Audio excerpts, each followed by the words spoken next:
ნატოს გენერალური მდივანი საქართველოს იმედს აძლევს და ამბობს, რომ უელსის სამიტზე ქვეყნის პროგრესი აღიარებული იქნება.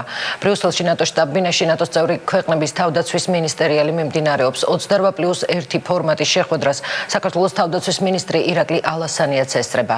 რუსეთის აგრესიის ფონზე ჩრდილოატლანტიკური ალიანსი მზადაა უკრაინასთან და საქართველოსთან დიალოგი გააძლიეროს. A des répercussions pour la Géorgie. მინდა მკაფიოდ განვაცხადო, რომ ჩვენ დავიცავთ ბუქარესტის სამიტზე მიღებულ გადაწყვეტილებას, რომ საქართველო გახდება ნატოს წევრი, როგორც კი წევრობისთვის საჭირო კრიტერიუმები შესრულდება. დარწმუნებული ვარ, რომ ნატოს მომდევნო სამიტზე საქართველოს მიერ მიღწეული პროგრესი აღიარებული იქნება. ამ განცხადებით ნატოს გენერალურმა მდივანმა წევრი ქვეყნების მინისტერიალის მეორე დღე გახსნა. ბრიუსელში ნატოს შტაბ-ბინაში 28+1 ფორმატის შეხვედრის მთავარი თემები რუსეთ-უკრაინის კრიზისის ფონზე, კოლექტიური თავდაცვის ზომების გადახედვა და უელსში დაგეგმილი სამიტისთვის მზადება. ანდრეს ფოგ რასმუსენმა თავის სიტყვაში ყურადღება რუსეთის აგრესიის ფონზე საქართველოსთან და უკრაინასთან დიალოგის გაძლიერებაზეც გაამახვილა.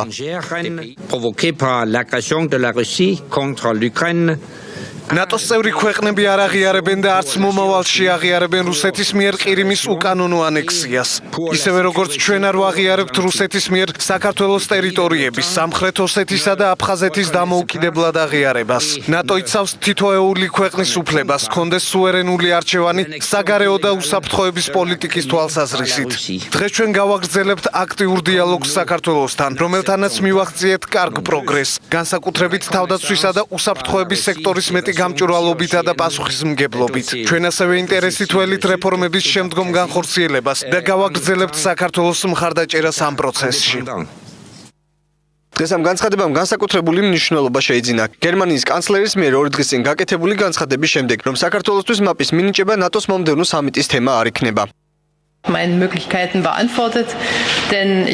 ვფიქრობ, რომ მაპის საკითხი ნატოს შემდეგი სამიტის თემა არ იქნება, მაგრამ ჩვენ ვხედავთ იმ პროგრესს, რაც არის საქართველოში. ჩვენ ვხედავთ საქართველოს ძალისხმევას მაგალითად ავღანეთში. ნატოს შემდგომი სამიტისთვის ჩვენ უნდა გადავწყვიტოთ თუ როგორ უნდა გავუსვათ ხაზი იმას, რომ საქართველო არის კარგი პარტნიორი და მე ვფიქრობ, რომ მაპის გარდა სხვა შესაძლებლობებიც არსებობს ამის გამოსახატად. ჩვენ გავაძლიერებთ ამერიკელი სამხედროებისა და სამხედრო საჰაერო ძალების რაოდენობას ევროპის ქვეყნებში, რათა ამით დახმარება გავუწიოთ ჩვენი მეგობრების, უკრაინის, მოლდოვასა და საქართველოს თავდაცვის უნარიანობას. ეს განცხადება კი დღეს ამერიკის შეერთებული შტატების პრეზიდენტმა ვარშავიდან გააკეთა. ბარაკ ობამა პოლონეთში დემოკრატიის 25 წლისადმი მიზღვნილ ღონისძიებაზე სიტყვით გამოვიდა და აღნიშნა, რომ დიდ სახელმწიფოებს არ უნდა მიეცეთ პატარა სახელმწიფოების დაშინების ან საკუთარი ნებისმიერ აღის მიბჯენით მოხვევის საშუალება. გუშინმე გამოვაცხადე ახალი ინიციატივის შესახებ, რომელიც ჩვენი მოკავშირეების უსაფრთხოების მხარდაჭერასა და ევროპაში ამერიკის შეერთებული შტატების სამხედრო წარმომადგენლობის გაზრდას შეეხება. ეს ძალისხმევა კონგრესის დახმარებით განხორციელდება, რათა შექმნილ კრიზისზე სწრაფი რეაგირება მოვახდინოთ.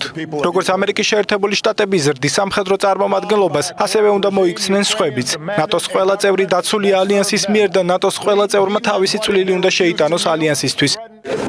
ბარაკ ობამას განცხადება საქართველოს თავდაცვის მინისტრი ბრიუსელიდან გამოეხმაურა. როგორც ირაკლი ალასანიამ აღნიშნა, ამერიკის შეერთებული შტატების პრეზიდენტის ეს ინიციატივა საქართველოს თავდაცვის უნარიანობას გაზრდის. აქ საუბარი არის კონკრეტულად საქართველოსთვის თავდაცვითი შეერაღების და ჩვენი თავდაცვითი შესაძლებლობების გაძლიერებას. როგორც იქნება ასახული პროგრესი ჩვენი ინტეგრაციის სამიტის დეკლარაციაში, პარალელურად ამისი იქნება გაძლიერებული ჩვენი ქვეყნის თავდაცვის უნარიანობა. ნატოს თავდაცვის მინისტერიალის ფარგლებში დღეს საქართველოს თავდაცვის მინისტრმა მთელი დღის განმავლობაში ორმხრივი შეხვედრები გამართა ბრიტანელ, უკრაინელ, ბელგიელ და თურქ კოლეგებთან. შეხვედრების დროს ირაკლი ალასანიამ კოლეგებს საქართველოს ტერიტორიული მთლიანობის მხარდაჭერისთვის მადლობა გადაუხადა. ბრიუსელში ნატოს შტაბ-ბინაში მიმდინარე თავდაცვის მინისტერიალი გუშინ გაიხსნა და დღეს გვიან საღამოს დაიხურება.